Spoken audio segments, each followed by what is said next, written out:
तर या लेक्चरमध्ये आपण आज पाहणार आहोत unit number 1 of SY BCom semester 4 redemption of preference shares. Redemption of preference shares. First we learn the introductory knowledge or the basic knowledge of shares. एखाद्या कंपनीचं जे कॅपिटल आहे ते ठराविक लोक देत नाहीत, तर काय होतं, पब्लिक जे आहे, बहुसंख्य जनरल पब्लिक जे आहे त्यांच्या मधून मोठ्या प्रमाणात हे कॅपिटल म्हणजे भांडवल उभा केलं जातं. कारण लिमिटेड कंपनीला स्वतःच्या पैशातून व्यवसाय चालवणं शक्य होत नाही, त्यामुळे इतरांच्याकडून कॉन्ट्रीब्युशनच्या माध्यमातून पैसे घेणे, that is called as amount contributed by public at a large, which is known as capital. But the size of the capital is determined by the promoters. जे कंपनीचे मालक आहेत ते कंपनीच्या साठी किती कॅपिटल लागणार आहे, भांडवल लागणार आहे, याची साईज ठरवत असतात. आणि या सगळ्या गोष्टी विचारात घेऊन पूर्ण capital divided into small parts non as units, म्हणजे पूर्ण जे कॅपिटल आहे, भांडवल आहे, ते असं लहान लहान भागामध्ये त्याची विभागणी केली जाते आणि ती पण इक्वल व्हॅल्यूमध्ये, समान पैशामध्ये त्याची विभागणी केली जाते. So dividing the whole capital into parts with equal value, dividing the whole capital of a limited company into small parts or units with equal value is known as share. So the share has been defined as the unit of measure of a member's interest. जी व्यक्ती ते share खरेदी करणार आहे त्याचा त्या कंपनीमध्ये interest असावा लागतो in company and always denoted in money value. आणि हे जे शेअर आहे पूर्ण कॅपिटलमधील लहान भाग जो आहे, ज्याला शेअर म्हटलं जातं, it is denoted in money value, त्याचं पैशामध्ये मूल्य केलं जातं.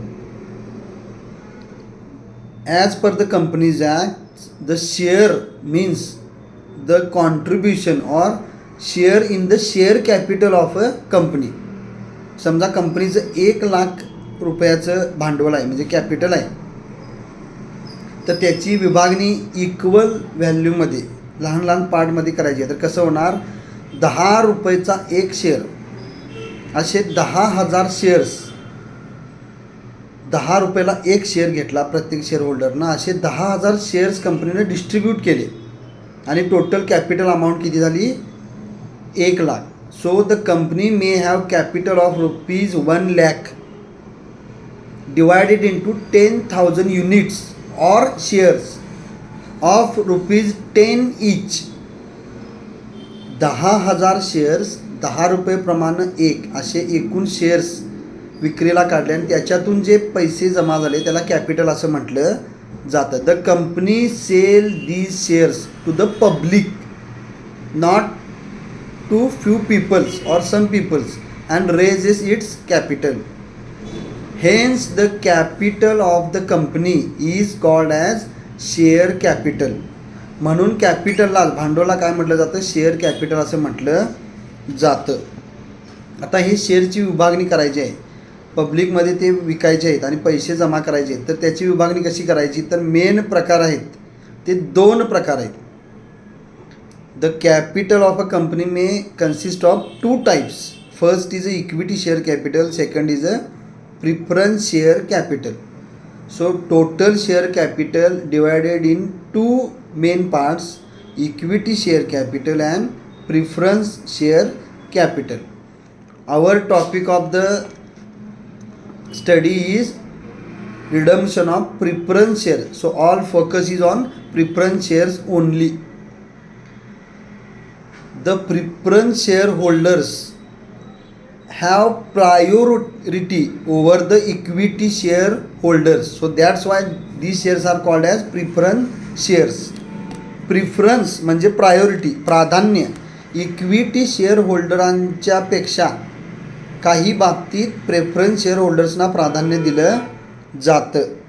The priority over the equity shares in respect of payment of dividend means trading profit जो आहे कंपनीचा दरवर्षीचा त्याच्यामधला शेअर होल्डरचा जो भाग आहे वाटा आहे त्याला काय म्हटलं जातं, डिव्हिडंड म्हटलं जातं. त्यामुळं डिव्हिडंडचं पेमेंट करायचं असेल तर इक्विटी शेअर होल्डर्सच्या ऐवजी पहिल्यांदा कुणाला दिला जाणार, प्रिफरन्स शेअर होल्डर्सना. त्यामुळं priority over the equity share holders in respect of payment of dividend.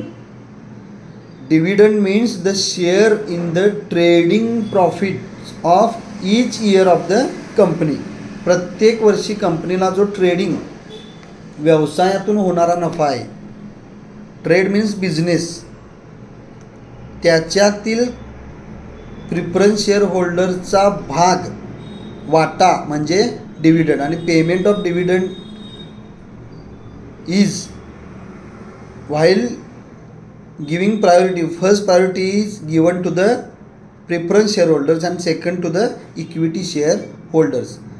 अनादर preference is regarding the repayment of capital in the case of liquidation of the company. ज्यावेळी company बंद होत असते, लिक्विड होत असते, liquidation कंपनीचं होत असतं, म्हणजे कंपनी आता बंद करायची आहे, व्यवसाय व्यवस्थित चाललेला नाही, अशा वेळी ज्यांच्याकडून कॅपिटल आपण घेतलं आहे त्यांना ते कॅपिटल परत केलं पाहिजे. मग दोन प्रकारे कॅपिटल आपण घेतो, एक इक्विटी शेअर होल्डर्सकडून आणि दुसरं preference share होल्डर्सकडून.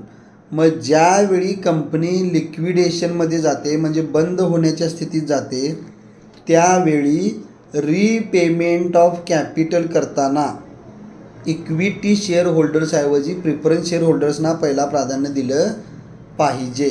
Means the capital of company may consist of two types of shares. दोन भागामध्ये कॅपिटलची शेअरची विभागणी होते, एक इक्विटी शेअर्स आणि दुसरं प्रेफरन्स शेअर्स. त्यामध्ये सुद्धा इक्विटी शेअर होल्डर्सपेक्षा प्रिफरन्स शेअर होल्डर्सना दोन गोष्टीमध्ये प्रायोरिटी दिली जाते, म्हणजे पहिला प्राधान्य त्यांना दिलं जातं. कशा बाबतीत, in case of payment of dividend which is the part of trading or share of trading profits of the company. आणि दुसरा आहे in the case of repayment of capital in the liquidation of the company. ज्यावेळी company बंद होणार असते त्यावेळी कॅपिटलचं repayment करण्यासाठी सुद्धा लिक्विडेशनच्या काळात प्रिफरन्स शेअर होल्डर्सना प्राधान्य दिलं जातं. आणि इक्विटी शेअर होल्डर्स कोण, the shares which are not preference shares are equity shares. ज्यांना प्रिफरन्स शेअर्स म्हटलं जात नाही त्यांना इक्विटी शेअर्स असं म्हटलं जातं. The rate of dividend, payment of dividend मागाशी भेटला, त्यामुळे पेमेंट ऑफ डिव्हिडंड करताना डिव्हिडंडचा रेट ठरवला जातो. So the rate of dividend is fixed in the case of preference shares, say 6% or 9%. एकूण शेअरच्या किती टक्के डिव्हिडंड, प्रॉफिटच्या किती टक्के डिव्हिडंड शेअर होल्डर्सना द्यायचा आहे, कुठल्या प्रिफरन्स शेअर होल्डर्सना, तो रेट ऑफ डिव्हिडंड फिक्स असतो. मग तो 6% असू देत किंवा 9% असू देत. It does not fluctuate according to the profits earned by the company. कंपनीला कितीही फायदा होऊ देत, जास्त होऊ देत नाही तर कमी होऊ देत, पण त्यातला ट्रेडिंग प्रॉफिटमधला जो शेअर आहे प्रेफरन्स शेअर होल्डरचा, ज्याला डिव्हिडंड म्हटलं जातं, तो डिव्हिडंडचा दर जो आहे तो फिक्स आहे. 6% आहे किंवा 9% आहे, तो जो काय असेल. So the rate of dividend is fixed in the case of preference shares and it does not fluctuate according to the profits earned by the company.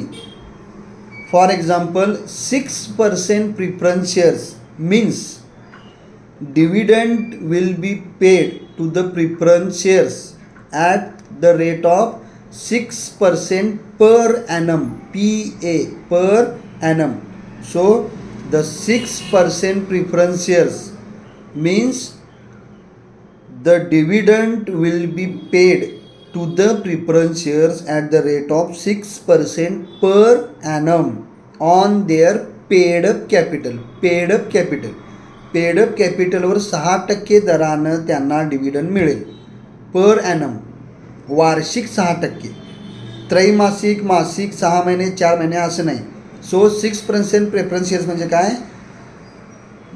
त्यांना पेडअप कॅपिटलवर, प्रिफरन्स शेअर होल्डर्सना पेडअप कॅपिटलवर 6% दरानं डिव्हिडंड पेड केला जाईल. याच्या उलटं equity share होल्डरचं असतं. The dividend payable to the equity share holders is not fixed, it is fluctuates according to the profits earn by the company each year. कंपनीनं किती प्रॉफिट केला असला तरी इक्विटी शेअर होल्डर्सना फिक्स डिव्हिडंड दिला जात नाही. तो प्रॉफिटनुसार फ्लक्च्युएट होतो, बदलत राहतो. जादा प्रॉफिट झाला तर रेट ऑफ डिव्हिडंड जादा, कमी प्रॉफिट झाला तर रेट ऑफ डिव्हिडंड कमी. So the dividend payable to the equity share holders fluctuates according to the profits earn by the company each year. Thus, the rate of dividend in respect of equity shares is not stable. The rate of dividend in case of preference share is fixed, means stable. The rate of dividend in case of equity shareholders is fluctuating, means not stable. 6% preference shares means the dividend will be paid at a 6% per annum, and in case of equity shares rate of dividend is not fixed. Equity share होल्डर्सना कंपनीचं profit जास्त झालं तर rate बदलतो, कमी झालं तर rate बदलतो. कसला, डिव्हिडंडचा, पेमेंट ऑफ डिव्हिडंडचा. पण प्रिफरन्स शेअरच्या बाबतीत द डिव्हिडंड पेमेंटचा रेट हा फिक्स असतो. त्यामुळं 6% per annum at the rate means profit कितीही झाला, कमी झाला, जास्त झाला तरी दरवर्षी ईच इयरला वार्षिक 6% दर हा प्रेफरन्स शेअर होल्डर्सना असणार आहे. So this is the basic introduction of the first unit of SY BCom semester 4. The name of the unit is redemption of preference shares. In this lecture we study the basic concept. कंपनीला आपल्याकडून व्यवसायासाठी लागणारं जे भांडवल आहे ते उभा करताना फ्यू पीपल्स, ठराविक लोकांच्याकडूनच भांडवल गोळा केलं नाही तर जे पब्लिक ॲट लार्ज आहे त्यांच्यामार्फत पैसे गोळा केले जातात. ते जे पैसे गोळा केले जातात त्याला शेअर कॅपिटल असं म्हणतात. पूर्ण कॅपिटल लहान लहान भागात शेअरच्या विभागणी केली जाते. त्यामध्ये 2 मेन शेअर होल्डर्स आहेत, एक इक्विटी शेअर्स आणि प्रिफरन्स शेअर्स. प्रिफरन्स शेअर्स समजा 1 लाख एकूण कंपनीचं शेअर कॅपिटल आहे तर त्याची विभागणी कशी होणार, प्रत्येक शेअरची इक्वल व्हॅल्यूनुसार विभागणी होणार. म्हणजे 10 रुपये रेट ठरला असेल एका शेअरचा तर 1 lakh divided by 10 is equal to 10,000 equity और प्रिफरन्स शेअर्स जे काय असतील ते. म्हणजे एकूण जे कॅपिटल आहे त्याची विभागणी इक्वल व्हॅल्यूमध्ये प्रत्येक शेअर होल्डर्सना केली जाते. 1 लाख शेअर कॅपिटल जर जमा केला असेल तर याचा अर्थ काय, 10,000 शेअर होल्डर्सकडून प्रत्येकी 10 रुपयेप्रमाणे कॅपिटल जमा केलेलं आहे. त्याच्यामध्ये 2 प्रकार आहेत, प्रिफरन्स शेअर कॅपिटल आणि equity share capital. Preference share capital म्हणजे पेमेंट ऑफ डिव्हिडंडच्या बाबतीत त्यांना प्रायोरिटी आहे, आणि रिपेमेंट ऑफ कॅपिटल ज्यावेळी कंपनी लिक्विडेशनमध्ये जाते, बंद होत असते त्यावेळी कॅपिटलच्या रिपेमेंट बाबतीतसुद्धा प्रिफरन्स शेअर होल्डर्सना प्राधान्य दिलं जातं. Rate of payment of dividend is fixed in case of preference share holders. 6% preference shares म्हणजे काय, दर म्हणजे dividend will be paid to the preference share holders at 6% per annum on their paid up capital. पण equity share होल्डरच्या बाबतीत असा rate fix नसतो, तो फ्लक्च्युएट असतो, स्टेबल नसतो. जसं प्रॉफिट वाढलं तर इक्विटी शेअर होल्डरचा रेट वाढतो, प्रॉफिट कमी झालं तर इक्विटी शेअर होल्डरचा रेट कमी होतो. So this is the introductory study of our first chapter redemption of preference shares. त्याच्यानंतर आहे टाईप्स ऑफ प्रिफरन्स शेअर्स. एकूण प्रिफरन्स शेअर्सचे किती टाईप्स प्रकार आहेत ते तुम्हाला नुसतं टाईप्स ऑफ शेअर सांगतो. Preference shares, cumulative and non cumulative preference shares, redeemable and non irredeemable preference shares, participating and non participating preference shares. So types of preference share, there are mainly 3 types of preference shares: cumulative and non-cumulative preference shares, redeemable and irredeemable preference shares, participating and non-participating preference shares. So in next lecture we will learn the types of preference shares. Thank you.